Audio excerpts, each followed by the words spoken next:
Needs है। Topic reading का रहेगा उन लोगों के लिए जो राइट नाउ नो कॉन्टैक्ट की सिचुएशन में है अपने पर्सन के साथ और जानना चाहते हैं कि क्या ये पर्सन आपके बगैर खुश है, हाँ या ना। अगर आपको बहुत याद आता है आपका स्पेसिफिक समवन और आप बहुत ज़्यादा मिस कर रहे हो उनको, बट यू डोंट नो कि क्या वो आपके बगैर सैड है, अपसेट है, या फिर वो आपके बगैर खुश है, ये रीडिंग आपको हेल्प करेगी टू नो दैट। इस रीडिंग में हम उनके मैसेजेस भी ऐड करेंगे, सो स्टे ट्यून। और रीडिंग शुरू करने से पहले रिमाइंड करवा दूं कि ये एक जनरल रीडिंग है, सबके साथ मैच कर भी सकती है और नहीं भी। सो जो बातें जो मैसेजेस मैच करते हैं उन मैसेजेस को पिक करो और बाकी सबको छोड़ दो। अगर आप पर्सनल रीडिंग्स चाहते हो पेपॉल से इजी पैसे से पेमेंट कर सकते हो, सिर्फ तभी रीच आउट करो ताकि आपका भी टाइम वेस्ट नहीं हो और मेरा भी। सो लेट्स सी कि क्या वो आपके बगैर खुश हैं, हाँ या ना। मुझे लगता है the two cards that we have, king of pentacles और सिक्स ऑफ पेंटिकल्स, मुझे लगता है कि आपका पर्सन बहुत ज़्यादा इन्वेस्टेड है राइट नाउ अपनी ज़िंदगी में और बहुत सारा कुछ चल रहा है उसकी ज़िंदगी में जिसकी वजह से वो अपने आप को बैलेंस एटलीस्ट ज़रूर फील करते हैं। मुझे लगता है कि वर्कaholic पर्सन हो सकता है मेजॉरिटी लोगों के लिए, या फिर अगर वर्कaholic नहीं भी है तो रिस्पॉन्सिबिलिटीज़ इस कदर है इस इंसान के ऊपर कि वो अपने काम से शायद फ्री नहीं हो पाते हैं।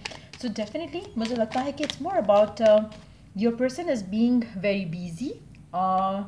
ज़्यादा इन्वेस्टेड जब आप किसी चीज़ में होते हो तो आपके पास सोचने का या किसी को मिस करने का आई डोंट थिंक इतना एज सच टाइम मिलता है, and that's exactly what's happening with your person. Let's see more cards here. मुझे लगता है कि बहुत कुछ है आपके पर्सन के पास करने को राइट नाउ जिसकी वजह से फ़िलहाल उसने आपकी तरफ कोई एक्शन भी नहीं लिया होगा। मुझे लगता है कि मेजॉरिटी लोगों के लिए पर्सन की बहुत ज़्यादा गोल्स हैं, बहुत ज़्यादा डिज़ायर्स हैं जिसको वो परसू कर रहे हैं। मुझे लगता है थोड़ी बहुत डिसअपॉइंटमेंट आपके पर्सन को होती है अपनी ज़िंदगी में, but it's not about you, it's not about love life at least. मुझे लगता है कि आपका पर्सन बहुत या तो रिस्पॉन्सिबिलिटीज़ इसके ऊपर बहुत ज़्यादा हैं या फिर इसके ख्वाब बहुत बड़े हैं जिसकी वजह से कहीं ना कहीं ये राइट नाउ में रहते हुए फ्यूचर का बहुत ज़्यादा सोचते हैं, लेकिन नॉट इन अ लविंग वे। तो मुझे नहीं लगता कि आपके पर्सन की लाइफ में कोई और इंसान होगा राइट नाउ, क्योंकि नो कॉन्टैक्ट में होते हुए भी ये किसी लविंग रिलेशनशिप में इंडल्ज्ड नहीं लग रहे हैं। इट्स मोर लाइक कि उनकी करियर गोल्स, उनकी रिस्पॉन्सिबिलिटीज़, किस तरह से चीज़ों को कैटर किया जाए, वो सब उलझनों को सुलझाने में लगे हुए हैं आपके पर्सन राइट नाउ। सो मुझे नहीं लगता कि पर्सन आपके बगैर सैड या अपसेट है, लेकिन खुश होने की भी it's just more like they are invested, they are doing something productive. और अगर आप सैड होते हो, आप अपसेट होते हो, मुझे लगता है कि आपके पर्सन का way of dealing with the situation is better than you, because कहीं ना कहीं हर इंसान को अपनी लव और वर्क में बैलेंस रखने की ज़रूरत है राइट नाउ। शायद इनकी लव लाइफ में कुछ नहीं है, but at the same time their attitude is very positive. So कहीं ना कहीं ये आपको राइट नाउ सोचना या मिस करने की सिचुएशन में तो खैर नहीं है, but at the same time they are not even happy. एक होता है ना कि आप इन्वेस्टेड हो, you don't have time to think कि आपको क्या फील हो रहा है, बिकॉज फील आप तभी कुछ करोगे जब you have time to think about things. तो गिवन सिचुएशन में आपका पर्सन डेफिनेटली ऑक्यूपाइड है। Underneath the deck we do have five of cups. कभी कभी मोमेंट्स होते हैं ऐसे इनकी लाइफ में जहाँ पर ये सैड या अपसेट होते हैं, जब स्पेशली अगर कुछ और भी इनकी ज़िंदगी में वर्कआउट नहीं कर रहा तो वो चीज़ उनको अपसेट करती है, but at the same time in a loving way मुझे यहाँ पे कुछ ऐसा सच नहीं दिख रहा। एक और चीज़ मैं मेंशन करूँगी यहाँ पर, आपके पर्सन कभी कभी फील करते हैं या सोचते हैं कि I wish I had someone in my love life. ये फीलिंग वो आपसे कनेक्टेड है या नहीं वो मुझे नहीं पता, क्योंकि यहाँ पर उनकी फीलिंग, एक फीलिंग या थॉट आना कभी कभी कि I wish I had someone in my life, वो फीलिंग वहाँ पर है, वो इमोशन वहाँ पर है जो कि कभी या मोमेंटरीली आता है उनकी ज़िंदगी में, and then they are kind of like busy again, invested again. So वो एक थॉट प्रोसेस इनका रहता है, लेकिन लव लाइफ को लेकर मुझे नहीं लगता कि पर्सन ज़्यादा कंसर्न्ड है राइट नाउ। अपनी ग्रोथ, अपनी फाइनेंशियल ग्रोथ, अपनी फाइनेंशियल स्टेबिलिटी, अपने करियर गोल्स, उन सब चीज़ों के ऊपर राइट नाउ इनका ज़्यादा फोकस है। मुझे लगता है कि आने वाले टाइम में लव लाइफ को लेकर ये डेफिनेटली सोचेंगे, बट फिलहाल मुझे लगता है कि इस सब को थोड़ा टाइम लगेगा। एक और चीज़ मैं यहाँ पे मेंशन करूँगी, आपका पर्सन लव, रिलेशनशिप, कमिटमेंट के बारे में तभी सोचेगा जब उसको शादी करनी है, चाहे वो आप हो चाहे वो कोई और है। ये एक फेज़ उनकी ज़िंदगी का आएगा जो कि शायद 1-2 महीने में आप देखोगे कि इस इंसान की ज़िंदगी में फेज़ आना है, चाहे वो आपके साथ है चाहे वो किसी और के साथ है। अभी फ़िलहाल इनकी टॉप प्रायोरिटीज़ में ये चीज़ें नहीं हैं।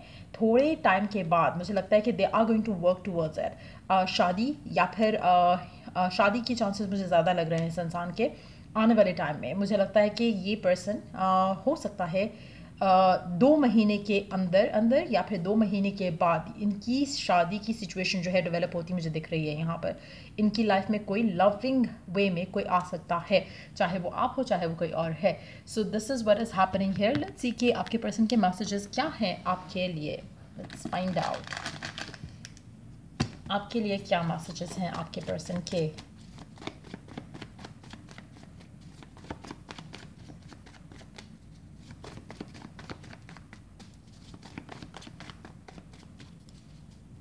आपसे क्या कहना चाहता है पर्सन राइट नाउ।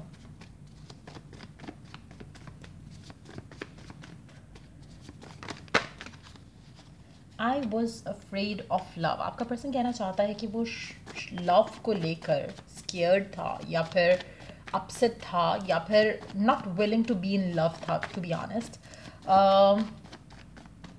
उसको खौफ था इस अटैचमेंट का या फिर किसी से प्यार हो जाने का फियर एक उनके जहन में बहुत ज़्यादा स्ट्रांग था। I am a dedicated lover once I am in. आपका पर्सन आपसे कहना चाहता है कि वंस दे जब आप कमिटमेंट कर देते हो और जब आप किसी को कहते हो कि हाँ ये रिलेशनशिप एक सॉलिड रिलेशनशिप है, तो वो अपनी पूरी 100% उस कनेक्शन को देते हैं, जो कि शायद उस टाइम पे जब आप दोनों साथ थे तब they were not ready for it. I still care because I love you. आपका पर्सन कहना चाहता है कि वो स्टिल केयर करता है आपको लेकर, आपकी केयर करता है, but at the same time शायद सिचुएशन इतनी कोई ख़ास नहीं है आप दोनों के दरमियान में, but still this person believes कि इनके दिल में आपके लेकर फीलिंग्स हैं। I could not let you get closer to me. हो सकता है कि पर्सन आपको प्यार करता हो बट उसने कभी रिवील नहीं किया या एक्सप्रेस नहीं किया या फिर आपकी तरफ उस तरह से एक्शन नहीं लिया, क्योंकि वो जब डेडिकेटेड नहीं हो सकते आपके साथ तो वो आपको फॉल्स होप नहीं देना चाहते थे, इसीलिए वो शायद पुल अवे या तो किया होगा या फिर इसीलिए आप और उसके दरम्यान में क्लैशेस आए होंगे। आपका पर्सन चाहता है आपको, दे वॉन्ट यू।